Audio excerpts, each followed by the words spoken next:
अस्सलाम वालेकुम, my self Abdurrahman और मैं इस वीडियो में आज आपको टिप्स दूंगा जो कि बहुत ज़रूरी है आपके किसी भी कम्पिटिटिव एग्ज़ाम में मतलब क्रैक करने के लिए या उसमें अच्छे मार्क्स लाने के लिए।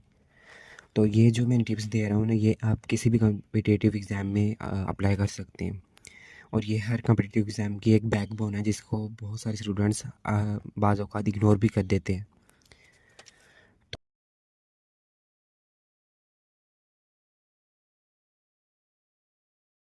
सबसे पहली जो टिप जो मैं आपको देना चाहूँगा वो है सेल्फ़ कॉन्फिडेंस। सबसे पहले आपको यकीन होना चाहिए कि अगर आप ये सोच के आए हैं कि आपने ये एग्ज़ाम तैयार करना है, तो आप इसको क्रैक भी लाज़मी ही कर देंगे। आपके माइंड में ये ख़्याल तभी आया जब आपके अंदर ये पोटेंशियल है। आपके अंदर का पोटेंशियल ही यही कह रहा है कि आप ये एग्ज़ाम कर सकते हैं। कभी भी खुद को मतलब डिमोटिवेट नहीं कर लेना कि एग्ज़ाम बहुत मुश्किल है, बहुत ही इंटेलिजेंट लोग होंगे जो इसको क्रैक कर सकेंगे, मुझसे नहीं हो पाएगा। जब आप ये सोच लेंगे ना, तो आप चाहे जितनी भी मेहनत कर लें, आप कभी भी कामयाब नहीं हो सकते। तो कॉम्पिटिटिव एग्ज़ाम को क्रैक करने के लिए ये बहुत ज़रूरी है कि आपको अपना सेल्फ कॉन्फिडेंस होना चाहिए।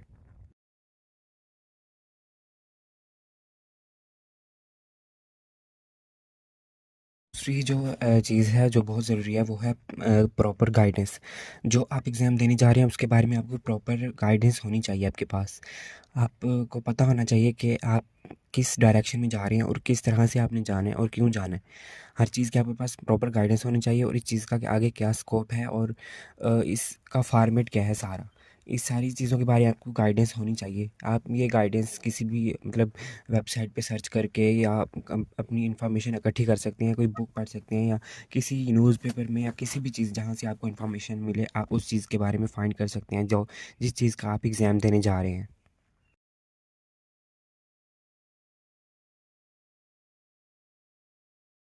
जो टिप है वो है बुक्स। आपको पता होना चाहिए कि आप जो एग्ज़ाम देने जा रहे हैं उसके लिए कौन-सी बुक्स ज़रूरी हैं और कौन-सी बुक्स ऐसी हैं जो कि आपका टाइम वेस्ट करेंगी और कौन-सी बुक्स हैं जो हाई यील्ड हैं जो आपको कम टाइम में बहुत ज़्यादा फ़ायदा देंगी। ये चीज़ें आप इंटरव्यू सुन के मतलब फाइंड कर सकते हैं जिन लोगों ने वो एग्ज़ाम क्रैक किया हुआ है, आप उनकी वीडियोज़ देख सकते हैं कि उन्होंने कौन-सी बुक्स यूज़ की और फिर आप डिसाइड कर सकते हैं कि आपको कौन-सी सूट करती है।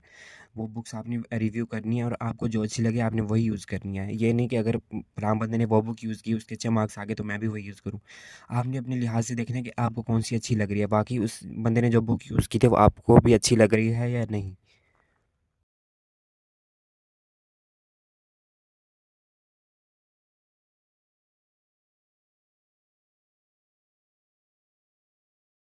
पॉइंट इज़ कि आपको अपने जो सीनियर्स हैं मतलब जिन्होंने वो एग्ज़ाम क्रैक किया हुआ है उसके उनके साथ ना आपका कुछ मतलब टॉक वगैरह ये होनी चाहिए।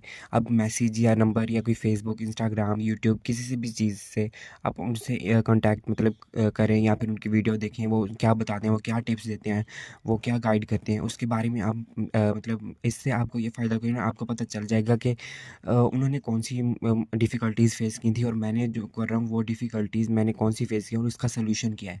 इससे आपको थोड़ा-सा सेल्फ़ कॉन्फिडेंस भी बढ़ जाएगा और स्ट्रेस लेवल भी आपका बहुत कम हो जाएगा।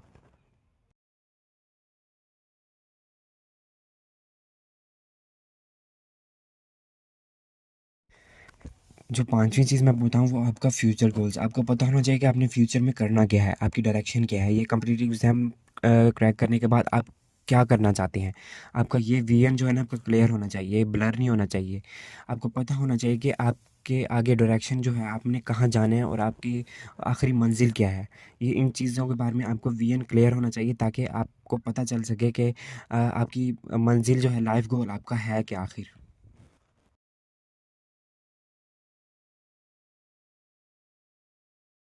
6 से पॉइंट है वो ये है कि ना आपने अपना सारा काम टाइम पे करना है। कभी भी काम को पाइल अप नहीं करना कि मैं ये बाद में कर लूँगा क्योंकि कॉम्पिटिटिव एग्ज़ाम में एक तो टाइम शॉर्ट होता है और कंपटीशन ज़्यादा होता है, तो आपने हर काम को ना टाइम पे करना होता है। एक भी अगर कोई कोई भी आप काम मतलब छोड़ दें तो वो पाइल अप हो जाएगा और आपका स्ट्रेस लेवल बढ़ जाएगा और यूँ एक काम से दूसरा काम बिगड़ जाएगा और यूँ बिगड़ता जाएगा। तो स्ट्रेस लेवल आपका बहुत ज़्यादा बढ़ जाएगा। अगर कोई बहुत ज़्यादा आपको मतलब कोई मजबूरी है तो आप थोड़ा-सा आप मतलब काम को थोड़ा-सा पीछे कर सकते हैं, लेकिन ये नहीं कि आपने रूटीन ही बना लेनी है कि मैं इसको काम को बाद में देख लूँगा।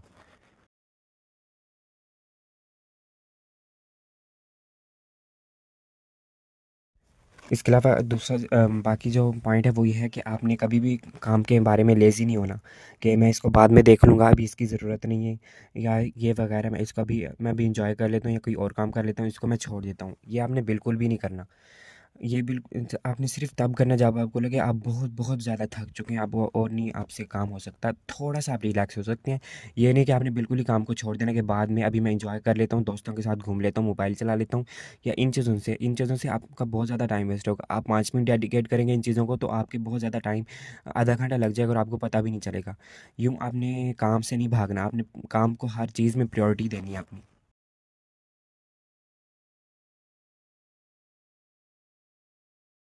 और अगला जो पॉइंट है वो है प्रॉपर स्लीप। आपकी ना नींद पूरी होनी चाहिए। कॉम्पिटिटिव एग्ज़ाम में ना अपने माइंड से खेलना होता है, हाथ पैरों से नहीं। तो आपका माइंड जब हेल्दी होगा ना तो आप अच्छे तरीके से काम कर सकेंगे और चीज़ों को लंबे अरसे तक याद भी कर सकेंगे और अच्छे तरीके से याद कर सकेंगे। जब आपका माइंड ही हेल्दी नहीं होगा, स्लीपी होगा, आपकी नींद पूरी नहीं होगी, तो आपका जो मेमोरी है लॉस होना शुरू हो जाएगा और आप अच्छे तरीके से किसी फ़ोकस से आप कोई काम भी नहीं कर सकेंगे, जिससे आप बहुत ज़्यादा पीछे रह जाएँगे दूसरों से। इसलिए अच्छी स्लीप बहुत ज़रूरी है। आप अपने 6 घंटे तो मस्ट है, इसके अलावा 7 या 8 घंटे तो आपने लाज़मी लेनी है आम रूटीन में।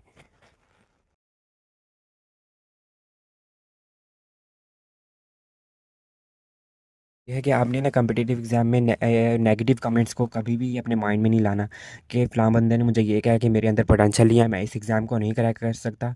ये बहुत बुरी चीज़ है, इससे आपको बहुत ज़्यादा डिमोटिवेशन मिलेगी। ये कभी नहीं सोचना कि उसने मेरे बारे में ये ख़्याल रखा है तो शायद वो सही होगा, नहीं, आपको ही पता है कि आपके अंदर पोटेंशियल कितना है। बल्कि आप बाज़ दफ़ा आप ही इग्नोर कर देते हैं कि आपके अंदर अल्लाह ताला ने कितना पोटेंशियल रखा है और आप कितने कैपेबल हैं। अल्लाह ताला ने सबको सलाहियतें बराबर दी हैं, बस किसी की बातों में आके आपने ये नहीं समझ लेना कि मैं दूसरों से इन्फीरियर हूँ या मैं ये एग्ज़ाम क्रैक नहीं कर सकता क्योंकि मैं इतना कैपेबल नहीं हूँ।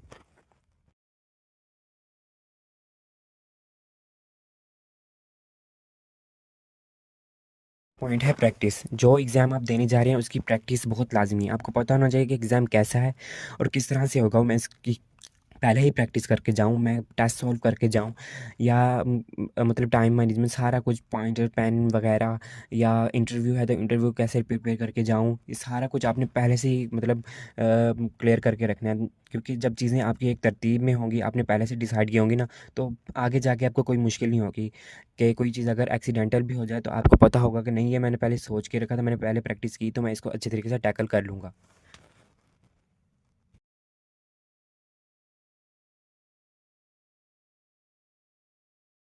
पॉइंट है टाइम मैनेजमेंट। टाइम का बहुत ख्याल रखना है। कॉम्पिटिटिव एग्जाम में वही आगे निकल जाता है जिसने अपने टाइम का अच्छे तरीके से यूज़ किया होता है। आपको पता होना चाहिए किस टाइम पे आपने क्या करना है और किस चीज़ को कितना टाइम देना है। आपका ये विजन क्लियर होना चाहिए।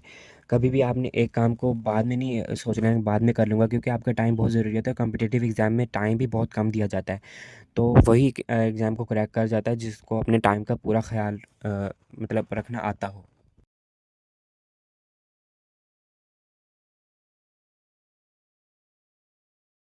अगला पॉइंट है कि डाउट्स क्लियरिटी। आपके अंदर जो भी डाउट्स हैं ना उसको जल्दी आप क्लियर करें, और तसल्ली से क्लियर करें। आपने कोई डाउट भी अपने माइंड में नहीं रहने देना। आपका हर डाउट अपने एग्ज़ाम के बारे में क्लियर होना चाहिए कि या कि वो कोई किसी चीज़ का भी या तो एजुकेशनल पॉइंट ऑफ व्यू से, इमोशनल पॉइंट ऑफ व्यू से या उसके कि स्कोप या किसी भी पॉइंट से आपका कोई डाउट है उस एग्ज़ाम के बारे में, तो आपने लाजमी क्लियर करना है, क्योंकि बाज़ दफ़ा एक छोटा सा डाउट भी हमारे लिए बहुत बड़ी प्रॉब्लम क्रिएट कर देता है। तो इसलिए आपके डाउट्स ना क्रिस्टल क्लियर होने चाहिए।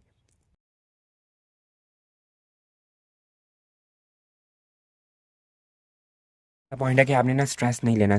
थोड़ा-सा स्ट्रेस जो है ना वो ज़रूरी होता है कि आपको ये बताने के लिए कि आप कहाँ पे खड़े हैं और आपने कहाँ पहुँचना है।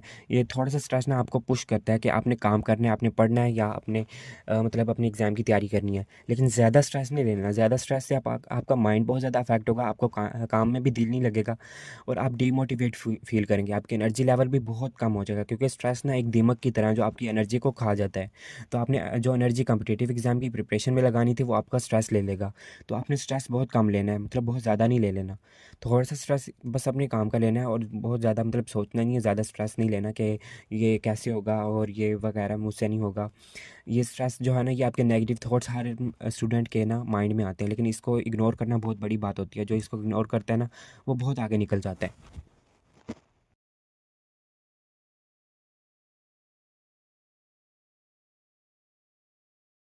अगली जो मैं आपको टिप दूँ वो ये है कि दुआएँ, आपने दुआएँ लेनी है, आपने मतलब अल्लाह ताला के साथ जुड़े रहना है, कुरान पाक पढ़ना है और दुआएँ करनी है, बहुत ज़्यादा तस्बीह करनी है और अल्लाह से दुआ करनी है कि मैंने तो बहुत ज़्यादा मेहनत की, आप आगे अल्लाह ताला आपके हाथ में है कि आप मुझे कामयाब कर दें और तसल्ली से अपना एग्ज़ाम देना है, पेपर देना है। ये नहीं सोचना कि क्या होगा, बस जो आपके अल्लाह ताला ने आपके नसीब में रखा है वही आपको मिलेगा। आपके हाथ में है सिर्फ़ मेहनत करना और कामयाबी अल्लाह ताला ने देनी है। बस अल्लाह से दुआ करनी है और अपना 100% दे देना, इंशाल्लाह आप लाज़मी कामयाब हो जाएँगे। अल्लाह हाफ़िज़।